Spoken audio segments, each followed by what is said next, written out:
Welcome to the Slop Temple. We pray this video helps. You start by confirming you own the music kit, check Steam inventory or purchases. Once confirmed, open CS2 and go straight to the main menu inventory. Don't detour. You'll use the music kit's filter or search box to isolate kits. Make sure you're signed into the same Steam account that holds the kit. Once located, click the kit to open its detail view. This first action moves you into the actual equip flow so you can finish fast. You're now on the kit's detail page. Click Equip to start.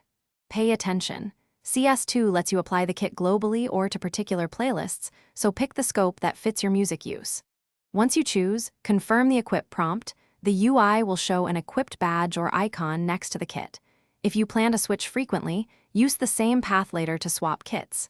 Make sure the change persists by checking the equipped indicator before leaving the menu. You finish by verifying the kit in-game. Join a warm-up or casual match to hear round start and killstreak tracks. If you don't hear anything, first confirm CS2 audio device and music sliders aren't muted. Make sure system playback matches the selected device. Once done, try a quick restart of CS2.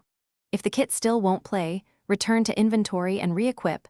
Sometimes toggling equips forces the game to register the change. Thanks for watching. Consider subscribing if we helped you.